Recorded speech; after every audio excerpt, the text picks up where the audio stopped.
Okay, welcome to this week's installment of Know Your Gun. Today what we're going to talk about is aiming. Now, there's a lot of ways to do this, but usually what everybody does, or not everybody, but what a lot of the guys that I know do, is they go out to the range.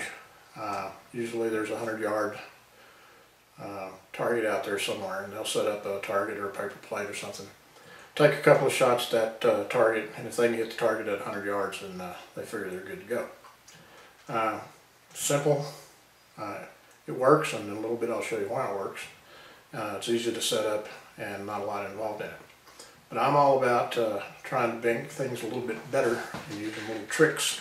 So we'll talk about some ways that maybe you can improve on that, as well as some other aiming methods. So let's get going.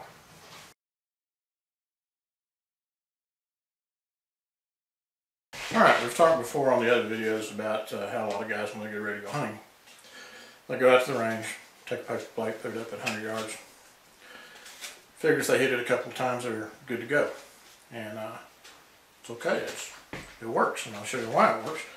Now, I don't think this is a full-size elk. We'll just say it's a deer, even though it is an elk. Well, here's the kill zone of the elk.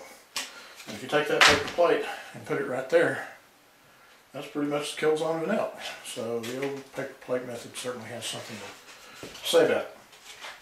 Now, if you did that and you got your gun sighted in where it was hitting close to the center of the paper plate, at 100 yards, of course, provided you got a good shot and the wind wasn't galing and it was a good day, you killed an elk. The problem with that is, what if the elk wasn't 100 yards away? What if he was 25 yards away? Well, you'd still hit him in the heart. Even at 50, 75, you're still going to hit the elk in the heart with an average hunting rifle. Now, if you've got a flat shooter, like say this 270 Winchester here, the question begs to be asked: how far away can the elk be? Aim at his heart and still hit it. Anybody want to take a guess? Well, it depends. With these Hornady Super Max bullets,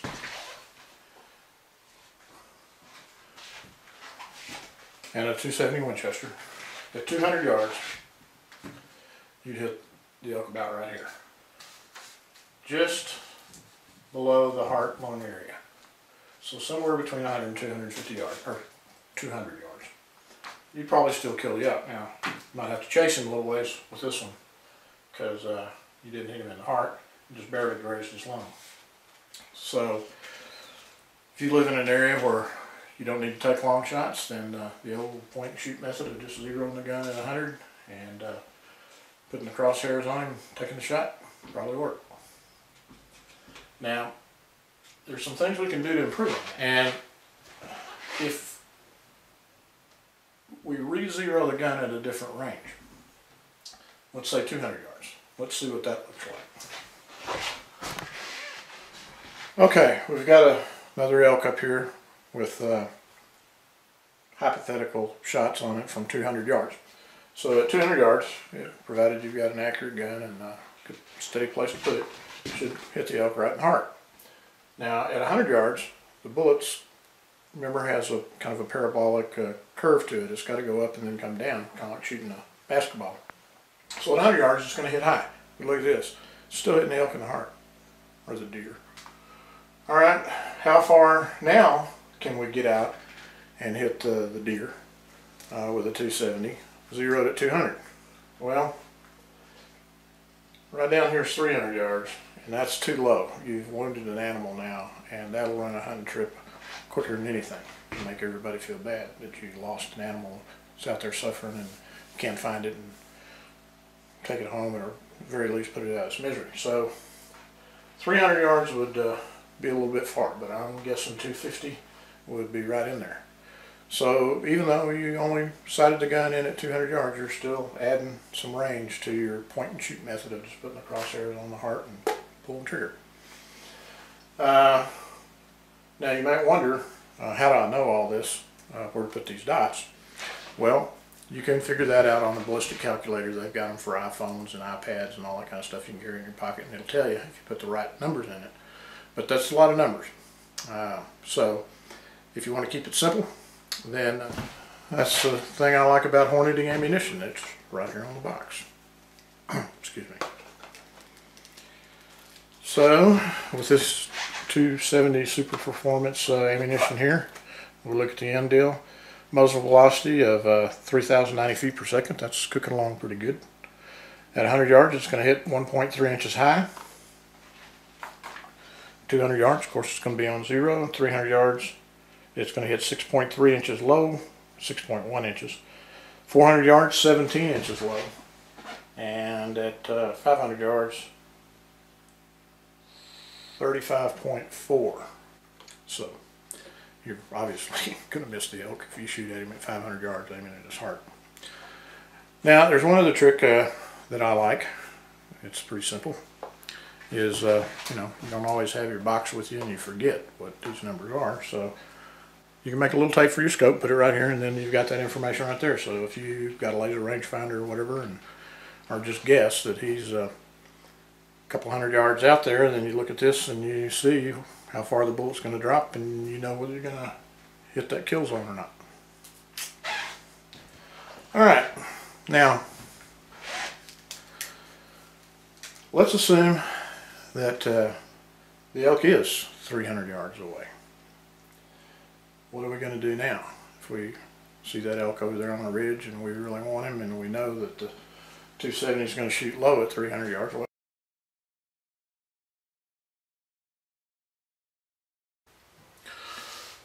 Alright, now I'm going to show you an aiming method that probably originated in the military, possibly a long time ago. Now, remember, these aiming methods that I'm naming are my own names. They may not have any correlation to anything in real life. So the aim up, point and shoot, a point blank range aiming method are my own inventions. I didn't invent them, but I just invented the name. Anyway, in a military rifle, the Army doesn't like to spend a lot of time in training. So what they kind of came up with is to set up a given rifle, let's say a M1 Garand, and set the sights at a predetermined spot, and they use the same ammunition all the time. It's pretty standard. So they wanted to figure out how far away they could put a man-sized target, leave the sight set at one fixed position with a fixed ammunition, and still hit that target without adjusting any sights, because they didn't want the guys out there in the field fussing with their sights. So they came up with this point blank range thing. And Hollywood, I think, has given everybody a misconception about point blank range. A lot of people think that's just so close you can't possibly miss. Well, that's not exactly right.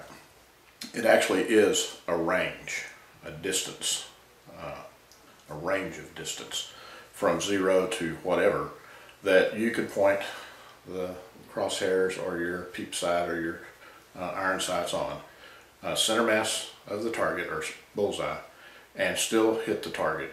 So here we have our shooter. Here we have our man-sized target out here at some unknown distance.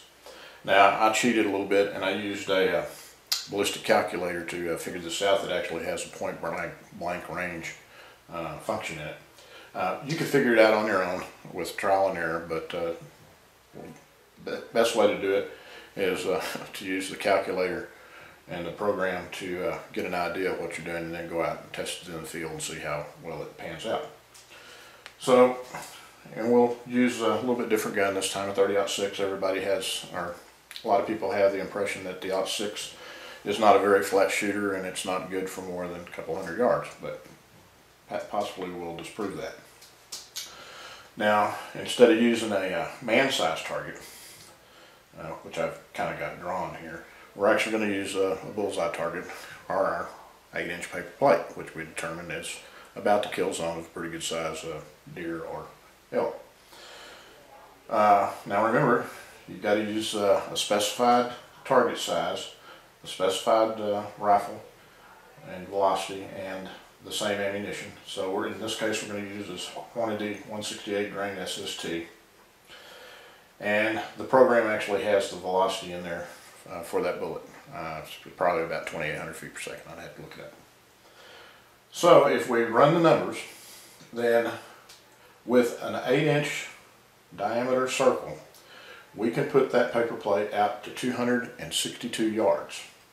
And by aiming at the center of that plate, theoretically, we should hit it anywhere from 0 to 262 yards. That's your range of distance. Point blank meaning we point the gun at the same place every time, and it should hit that plate somewhere. Now, that's a 262 yard 0.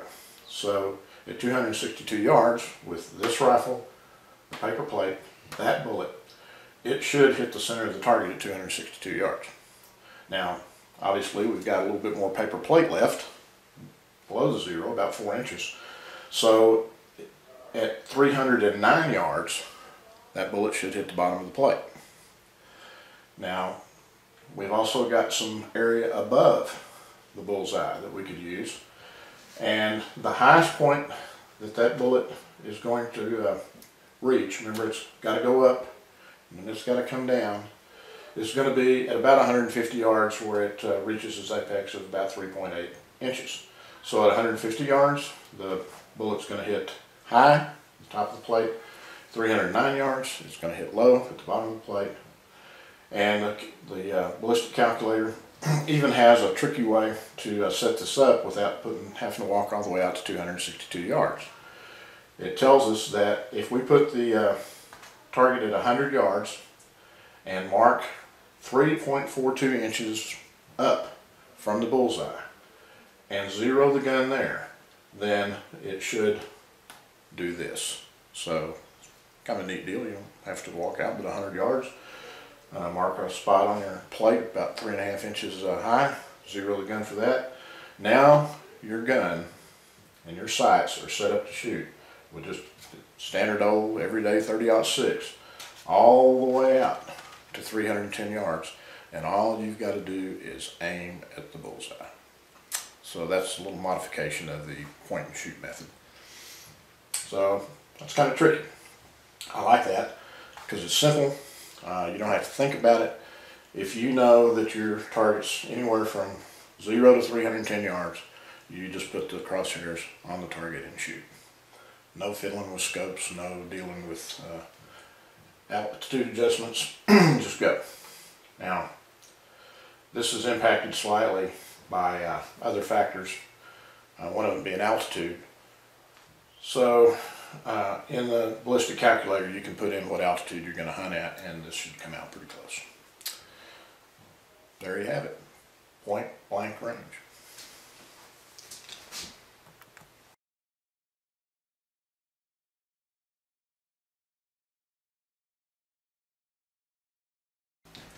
Alright, now let's assume that the elk is 300 yards away. What are we going to do now? If we see that elk over there on the ridge and we really want him and we know that the 270 is going to shoot low at 300 yards, well, that's the aim up method. So we know by looking at our box that the gun's going to shoot low, sighted in at 200 yards. So we need to aim up about 6 inches. So in here somewhere. And again, you've got that on your scope, and no problem. Take the shot, and if it's a good shot, it should do pretty good. Okay, we're going to look at a little example where knowing what you're going to do kind of saved the day. Now, I'll admit, I was incredibly lucky to hit this elk as far away as he was, shooting off these portable shooting sticks, but I did know how far that bullet was going to drop based on my estimation of the range. Now, I didn't have much time. This elk had us busted. He knew we were there. He wasn't going to stand there forever. So I didn't have time to fuss with ballistic scopes and calculate anything. I just had to shoot. So I estimated the elk to be 400 yards away. I knew with my gun sighted in, I was shooting a 300 H&H. At 200 yards, that bullet was going to drop about 22 inches. So take a look at this. There he is. Go ahead and take him.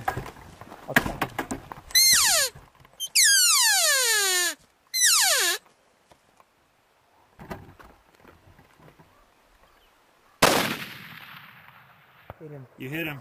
Shoot him again, Dag. He stopped looking at you. You dropped him, Dag. Good job. Nice shot. Woo-hoo-hoo-hoo! Good shooting, Dag. What do you think, Dag? I'll pull that one out of my ass. Oh my! Nice shooting. Congratulations. Nice shooting. Thank you. Holy smokes. Boy, that was a Kentucky windage job there.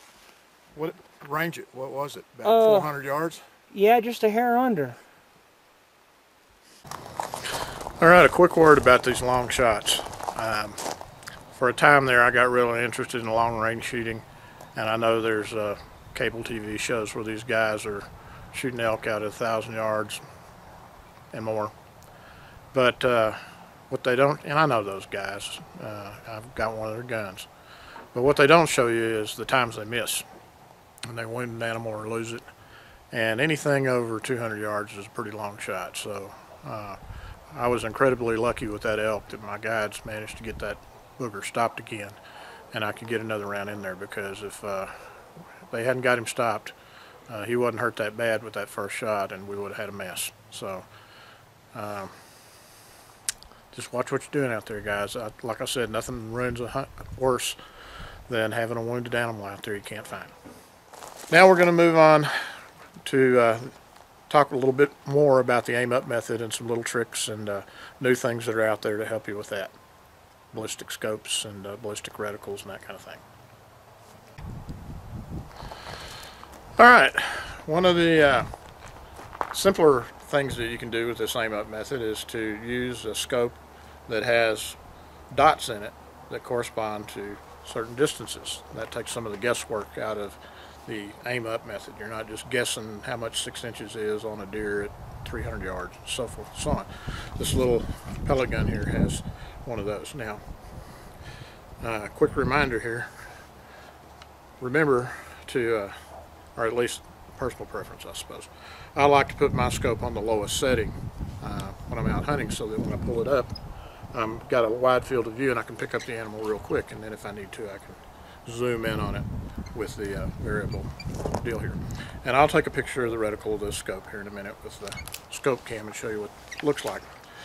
But this, the beauty of this, like I said, is you've got dots on the scope that correspond to various distances. That's where your bullet's going to hit.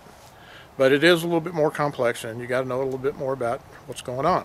For example, if you go down to Cabela's and they have a scope that they say, you know, the advertisement says 0 at 200 yards, then the next dot's 300, the next dot's 400, the next dot's 500. Maybe, maybe not. Depends on the gun. Depends on the bullet. It depends on the velocity, ballistic coefficient, all those kind of things. A lot of times they'll have a website you can go to, and the first dot may not be 300 yards. It may be 285. And you don't know that until you go to their website or run the calculations yourself and figure it out. So it adds a little bit of complexity, but once you know those numbers, then you can do the same thing. You can put a tape on your gun with telling you what each dot is. You know, one first crosshair 200 yards 0, next dot's 285, 320, 400, whatever. So we'll take a look at what that looks like, and a shot from using the ballistic reticle in this air gun to hit a Tweety bird out at about 52 yards. Here's a very crude representation of what it looks like when I look through my scope on my pellet gun. Now, in the case of an air rifle, we're dealing with pretty close in distances, 0 to 100 yards, but the principle is the same whether you're shooting a high-powered rifle or a pellet gun. But anyway, I know I sighted the gun in at 25 yards, so that's my 25-yard 0 there. Then what I did was I put a board out there with several little targets on it, about the size of a quarter.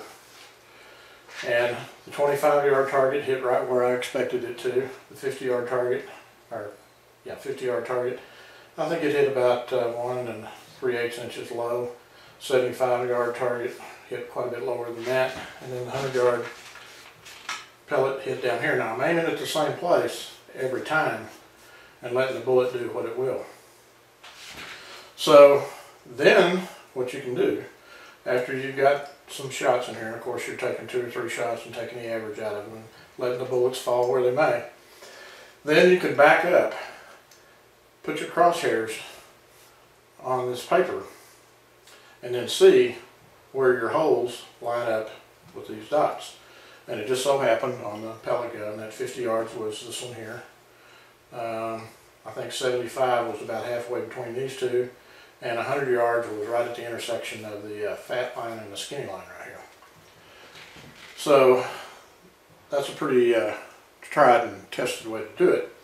But when you buy the scope, if it's got these ballistic dots on it, it may tell you, you know, for a 270 Winchester, shooting a 130 grain bullet at 3,000 feet per second with a ballistic coefficient of whatever it is, then this dot with the gun zeroed, let's say at 200 yards, this is going to be your 300 dot, this will be your 375 yard dot, and this will be your 400 deal here. But you can't just buy the scope, put it on any gun with any bullet, and expect it to line up that way. It doesn't work that way. So a lot of times they'll have websites. Nikon, I think, has got one that you can go to, and it will, you put in their case, I think you just have to put in the brand of ammunition and the bullet weight, and it'll figure it out for you. And then you can make the little tape that we talked about, put it on your gun, and you're good to go. So you've got a longer range gun than you would have if you just use the old point and shoot method. And it's a little bit more precise than guessing how much to hold over. So now we're going to show you a shot with the air rifle at 52 yards. And you'll notice that we said this was our 50-yard dot here, so that intersection right there is going to be what we're going to put on the birdie, and we'll see what happens. Now, while I was set up here shooting toy soldiers, a bird flew into that dead tree up there, which is 55 yards. And you'll see that shot in a little bit.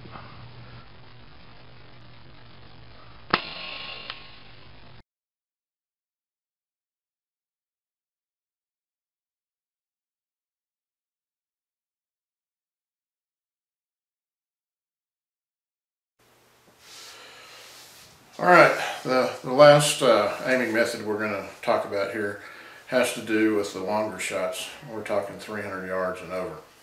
Now remember my caution about taking these long shots. From a personal perspective, I can tell you that every time I've shot at an animal at over 300 yards, I've had to shoot it twice.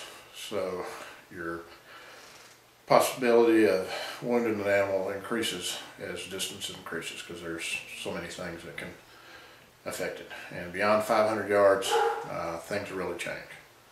That's a long way. That's 5 football fields. But anyway, we'll get into it a little bit here and discuss some of the good and the bad of using this method to aim. So some of the good things about it are it allows more consistent long range shots.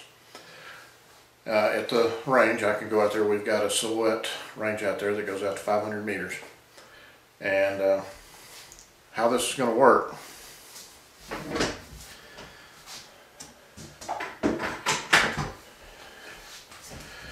is I can take this 7-mag long range hunter by Gunworks. These are the guys I told you about earlier that have the cable TV show about how to shoot incredible distances. And they've got at the silhouette range, I think the first target is a chicken at about 200 yards. Then you've got a pig at 300, a turkey at around 400, and then rams at 500 yards. So I can take this gun, and by just dialing in the range I want to shoot with this knob here, I can hit all those targets from the bench. All I got to do is for the chicken, just dial in 200 yards. Then when I go to the pig at 300, dial into 300, and it's good to go. All the way out to 500 yards, 500 meters, which I think is about 560 yards. So that takes a lot of the guesswork out of it. And it makes it look pretty good. Another good thing about it is the math is already built into the gun.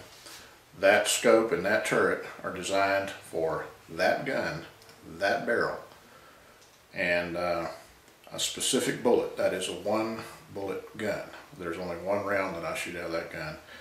It's a long range round. It comes out of the barrel about 3,050 feet per second. The ballistic coefficient is already figured in. So a lot of the math is already done for you. All you've got to do is set the range and you're good to go. Of course, if you want to use a different bullet, it's all out the window. It's not going to work. Matter of fact, I think I've got the, well, there's different turrets that came with this gun. If I shoot at an altitude of 2,500 feet, I use one turret. If I go up in the mountains, I'm up at 6,500 feet like we are up here in northern Arizona, then I've got to put a different turret on it because the air's thinner at the higher altitudes and bullets can fly differently. So it's a very precise mechanism, and as we'll see, there's some bad things associated with that too. Another good thing, it allows you to get animals that you can't get closer to. We've got canyons and mountains out here in Arizona, and for all practical purposes, sometimes you see an elk across the canyon, Chevelon Canyon over there, and you know, there's no way you can get to him without getting busted. So you either take a long shot or you just wait until another one comes along. So another good thing about it is the stealth aspect of it. Usually when an animal's out there beyond 500 yards, hopefully you've maneuvered to a place where you're not busted yet. You know, they can't hear you from that far away. That's really beyond their zone of personal comfort, so they're not looking for you. So you've got time. You've got time to set up a backpack to shoot off of. You can lay down in a prone position, maneuver around so that you don't have obstacles in the way and that kind of thing. So you've got time to shoot. And you need that time because it's complicated and it takes a while to set it up. All right, some of the bad things. It's expensive. It requires custom equipment. Usually that is a custom built gun designed for that bullet, and it's been optimized to shoot long distances, so you pay for that. The scope on that gun is probably $1,000. Some of the, I think they've gone to Night Force scopes now, and they're more than that. I mean, military uses those, so it must be good stuff, but still, you know, the average cat gets an elk tag once in his life. I don't know if he can justify spending that kind of dough on long range rifle. It's complicated. There's a lot of room for error in this. For example, a buddy of mine's got a gun just like this. Somebody was showing a friend how you could dial it up to 500 yards, and my friend didn't know it, had it set on 500, put the cap back on it, and then fortunately my buddy was shooting at a target 100 yards away, and he was hitting way high. He goes, what happened? Well, somebody messed with his gun and moved that turret. Same thing, if an elk jumps up at 100 yards and you've got the turret set to 500, you know, you're not going to hit where you want to. Another bad thing is it's fussy. You've got to mess with dials and knobs, and sometimes you don't have time to do that. So it's not a good gun to take with you if you're jump shooting animals, you know, in thick brush where they might jump up and start running, and you got to take a shot because you don't have time to set the parallax and the scope distance and get situated and all that kind of stuff. It's slow for the same reasons. You need time to get set up. You need a good rest to shoot off of.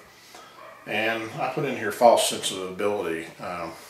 You know, I can hit that ram at 500 meters with this gun, and the chicken and the pig and all those targets out there from a bench. But usually when I'm shooting on the bench, I'm sitting down. Other than some jerk next to me with a AK-47 that's just making holes in paper and a lot of noise, I don't have a lot of distractions. It's not snowing usually. I'm not cold. So you can't, you know, take your best day and call that your ability to shoot. When somebody, I've got another hat, this one right here. I call this my $100 hat. I carry a $100 bill tucked in this little flap right here because when I'm out at the range, guys are always saying, hey, I can hit a quarter at 100 yards. And I said, well, here's $100 says you can't. What they mean was they once hit a quarter at 100 yards. And so they take their best shot and gauge their ability based on that. So we'll get a little bit more into this. I'll make another page here and we'll talk about this sniper method of aiming. And that's really what you're doing. You're taking military techniques and applying them to hunting. And there's nothing wrong with that. If you're confident that you can take these animals at long ranges and you've proved that you can do it in a field situation, then good on you. But like I said, every time I've ever shot one at over 300 yards, I've had to shoot the critter again. And I don't like doing that. I don't like seeing the animals flop around and hurt. If I'm going to kill something, I want to get on it and kill it. Okay, the way this system works is simple and complicated. Let's say you got an antelope out there 500 yards. So you're going to set this turret on 500 yards. And that's going to bring the reticle up to make your elevation the correct value for that 500 yards. So that's simple enough. But you got to remember that you've also got to have the magnification set at the right place. And this is predicated on it being set at 20 power.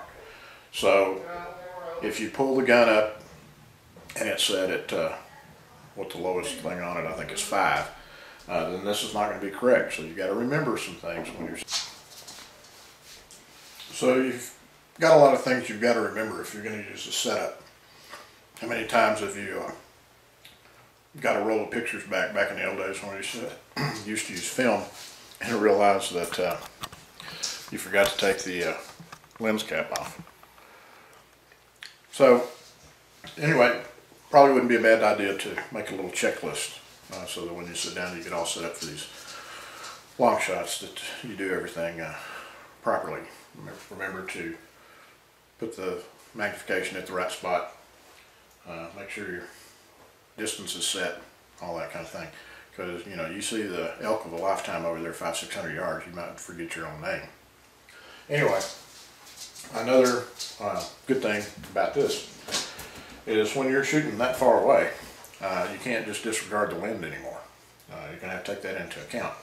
So this particular system, now remember, this turret is designed for a specific rifle's specific bullet and velocity. There's another number just above, in this case our 500 yard distance marker, and that gives you a 2. And what that means is, with a 10-mile-an-hour crosswind, at that distance, you would move your point of aim 2 dots into the wind. So, in some cases, the elk's going to look pretty small that far away. Your aim point might not be even on the animal. It might be way out in front of him or almost on his butt. But if you don't take that into account, you're either going to wound the animal or you're going to miss it. Personal screw up on that was I shot an antelope at 400 yards up in Wyoming several years ago and jumped out of the truck, laid the gun on the bumper of the truck and forgot the wind, and I ended up hitting him in the butt and had to shoot him again. So, word of caution. But it works. As long as you put all the numbers in there right. Mathematics is mathematics, and it's going to work out. But there's some things that you just can't put totally to science, like wind. Even if you've got, and I've got one, little wind meter, you put it up there, it's blowing 10 miles an hour where I'm standing, but what's it blowing in the bottom of that canyon? And that's going to affect things. So again, anything over 200 yards is a long shot. You're going to have to start taking all these into consideration. So it works, and if you're good at it and you do all the checklist items right, then you stand a good chance of coming out with the results you want. Now, in closing, I'll say that I'm not making this video to impress you guys with what I know or how well I shoot.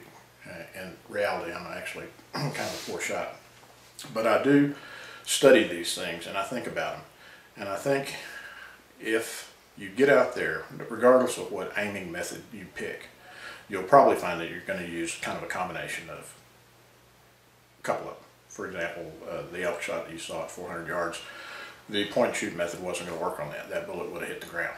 I knew I had to aim up. So, but the more you know and the more you practice, the better at this you're going to get. And it just depends on how good you want to be. Years ago when I was flying competition aerobatics, I read all the books and studied all the stuff. And, you know, I practiced. But the guy that won every time was the guy that practiced the most. So what I'm trying to do is give you some basics. And the, you know, SEAL team guys and all that are, you know, military snipers, they're going to take issue with some of the stuff I've told you. But it's close enough to get the average dude like me and you going and give you some things to think about and give you maybe some challenges to go out there and practice and get you going. So remember, don't base your performance on the best shot you ever took. Base it on what the average is, you know, every day. And again, you're going to find out that just because you can hit a goat at 500 meters from a bench on a 70-degree day sitting in a lawn chair doesn't mean you can do that up in Wyoming when the wind's blowing and you're cold and it's snowing. So that's pretty much it. I'm sorry I didn't have more scope cam pictures to show you, maybe a shot with this, but you know, it's starting to get cold up here and going outside's getting a little bit more difficult because the wind blows out there and affects the camera and all that. And you know, you spotted a couple of errors, I'm sure by now, but I think hopefully you knew what I meant. So go out there and practice and try some of these things out, see how it comes out. So